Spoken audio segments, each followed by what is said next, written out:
One of the greatest challenges when it comes to building muscle is improving mind-muscle connection. That's especially true for beginners or even some intermediate lifters. There are some muscles you just can't feel when doing an exercise. I'm doing that movement, but where should I feel it, coach? It's something I often get. Where should I feel that exercise? Well, if you can't feel a muscle contracting during an exercise when doing a movement for muscle mass, or if you can't feel the pump at the end of a set, chances are you're not recruiting that muscle completely. Now, contracting a muscle is a motor skill. It has to be practiced. It has to be programmed.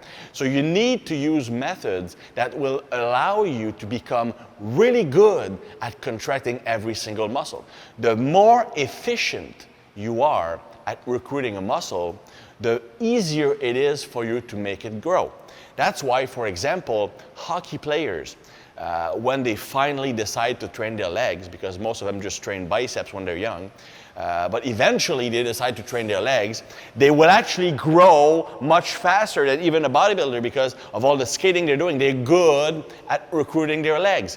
I also remember my ex-girlfriend, Christiane. She had an amazing upper back biceps traps because when she was younger, for many years, she worked on a farm, always carrying stuff, always using her upper body.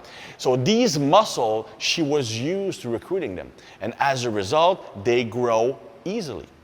I can also give you the example of Dr. Clay Height. Now, Clay Height is a very good bodybuilding coach.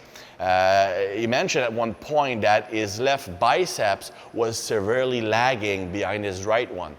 He tried everything, but the difference was still there.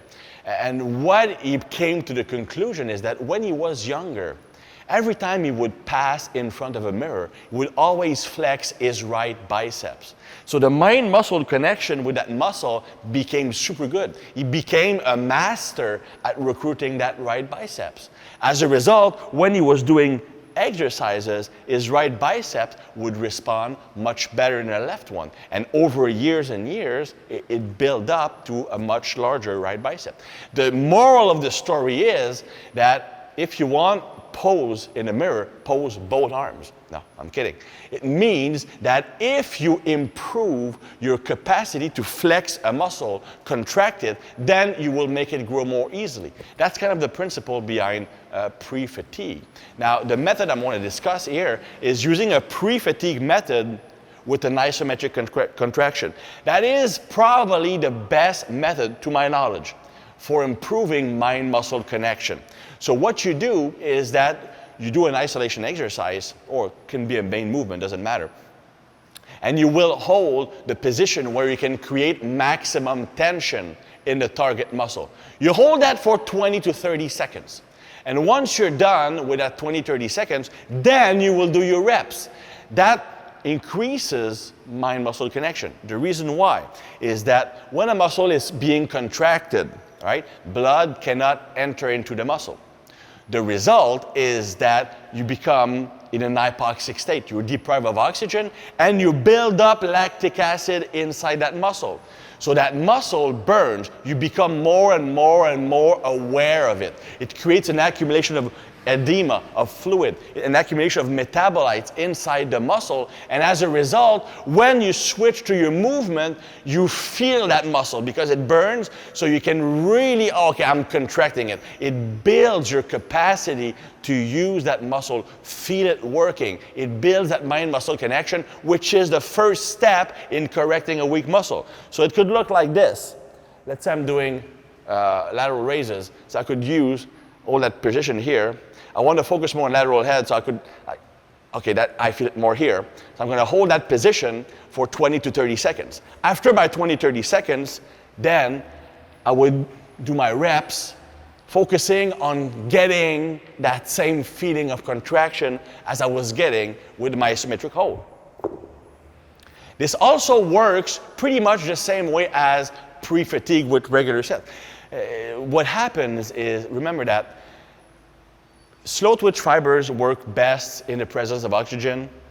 and while fast twitch fibers don't need oxygen to work. So if I'm depriving my muscle of oxygen by keeping them contracted, then my body will naturally rely or switch to more fast twitch fibers, which can function without oxygen.